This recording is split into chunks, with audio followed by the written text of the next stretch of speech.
देश में 25 जून 1975 को तत्कालीन कांग्रेस सरकार द्वारा लगाए गए आपातकालीन इमरजेंसी के 50वें वर्ष में मंगलवार को मुख्यमंत्री योगी आदित्यनाथ ने योगीराज बाबा गंभीरनाथ प्रेक्षागृह में भाजपा की जिला व महानगर इकाई की तरफ से आयोजित काला दिवस पर संगोष्ठी और लोकतंत्र रक्षक सेनानियों का सम्मान समारोह का आयोजन किया। मुख्यमंत्री ने कहा कि 50 वर्ष पहले आज ही के दिन मध्य रात्रि तत्कालीन प्रधानमंत्री इंदिरा गांधी के नेतृत्व में कांग्रेस सरकार ने भारतीय संसदीय लोकतंत्र का एक काला अध्याय लिखा था। देश के संविधान का गला घोंटकर आपातकाल लागू कर कांग्रेस ने लोकतंत्र को तहस नहस करने की कुचेष्टा की थी। इमरजेंसी लगाकर कांग्रेस ने नागरिकों के मौलिक अधिकार छीन लिए थे। न्यायालयों को उनके अधिकारों से वंचित कर दिया गया था। जिन लोगों ने इस तानाशाही रवैये के विरोध किया, उन्हें जेल में डालकर अमानवीय यातनाएं दी गईं। कांग्रेस के इस कृत्य से संविधान कराह उठा था, लोकतंत्र तड़प रहा था। ये लोकतंत्र को कुचलने की पराकाष्ठा थी। उन्होंने कहा कि कांग्रेस की आस्था कभी भी भारत के संविधान और लोकतंत्र में नहीं रही है।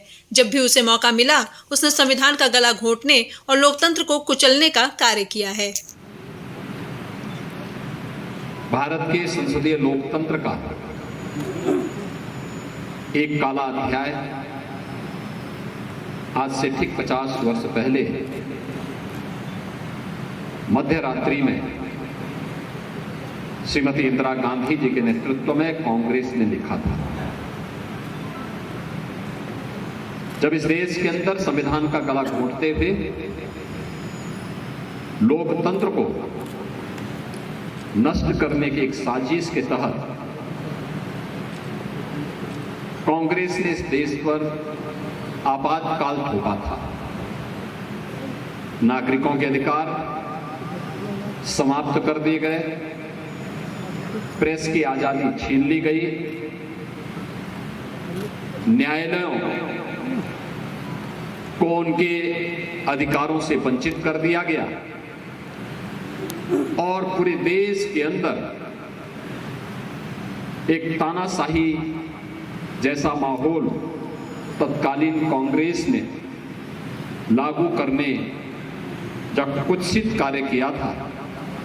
आज हम सब कांग्रेस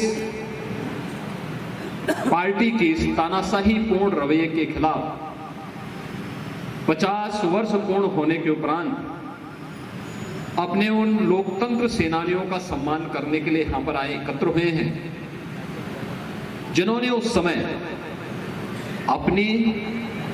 अपने परिवार की चिंता किए बगैर भारत के संविधान को बचाने के लिए, भारत के लोकतंत्र को बचाने के लिए अपने आप को संघर्ष में झोंका था। उन सब का आज हम यहां पर अभिनंदन कर रहे हैं, स्वागत कर रहे हैं। आपने यहां पर अभी प्रस्तावना में लोकतंत्र सेनानी और पूर्व विधायक श्री शीतल पांडे जी के उद्बोधन को सुना कि कैसी अमानवीय यातना उस समय लोगों पर, आम नागरिकों पर कांग्रेस सरकार के द्वारा डालने का प्रयास किया गया। कैसे गलत तरीके से चुनाव जीतने और चुनाव का परिणाम जब इलाहाबाद उच्च न्यायालय के द्वारा बदलने का आदेश देने के उपरांत देर रात्रि में तत्कालीन प्रधानमंत्री श्रीमती इंदिरा गांधी जी ने देश को आपातकाल की ओर झोंकने का कार्य किया था। देश का संविधान करा उठा था, लोकतंत्र तड़प रहा था, मौलिक अधिकार समाप्त कर दिए गए थे और भारत के अंदर अव्यवस्था और अराजकता का एक माहौल पैदा करने का कार्य कांग्रेस की सरकार ने किया। कांग्रेस ने आज से 50 वर्ष पहले आपातकाल थोपा। यह लोकतंत्र और संविधान को कुचलने की एक पराकाष्ठा थी। ऐसा नहीं कि कांग्रेस ने आजादी के तत्काल बाद लोकतांत्रिक मूल्यों का सम्मान किया हो। जब भी कांग्रेस को अवसर मिला, कांग्रेस ने लोकतंत्र का गला घोंटने से कभी कोई परहेज नहीं किया। याद करिए देश की अखंडता को बनाए रखने के लिए भारत के जिस संविधान ने हम सबको एक व्यवस्था दी और स्वतंत्र भारत में जिस संविधान के माध्यम से हम संपूर्ण भारत को एकता और एकात्मता के सूत्र में बांध करके आगे ले जा सकते हैं, इस भारत के लिए जो संविधान हमें प्राप्त हुआ था, आजादी के कुछ ही यानी संविधान लागू होने के कुछ ही दिनों के बाद कांग्रेस की तत्कालीन सरकार ने धारा 370 जबरन भारत के संविधान में डाल करके भारत के अंदर आतंकवाद की नींव डालने का काम किया था। याद करिए, अगर भारत के संविधान में धारा 370 जैसे आर्टिकल नहीं आते तो भारत के अंदर जो आतंकवाद लंबे समय तक भारत को डसता रहा, हजारों लोग इसके शिकार हुए, लाखों लोगों को अपनी मातृभूमि से विस्थापित होने के लिए मजबूर होना पड़ा।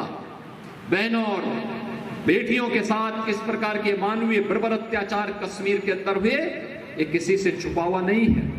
लेकिन कांग्रेस ने अपने राजनीतिक स्वार्थ के लिए तुष्टीकरण की हदों को पार करते हुए उस समय धारा 370 को डाल करके उसी समय से प्रारंभ कर दिया था। 1947 यानी 1950 में संविधान लागू होने के बाद से लेकर के 2014 तक कांग्रेस नेतृत्व की सरकार ने देश के संविधान में एक बार नहीं, दो बार नहीं, 75 से अधिक बार संशोधन प्रस्तुत करके अपने स्वार्थों की पूर्ति करने का प्रयास किया। कांग्रेस का कभी लोकतंत्र पर विश्वास नहीं था।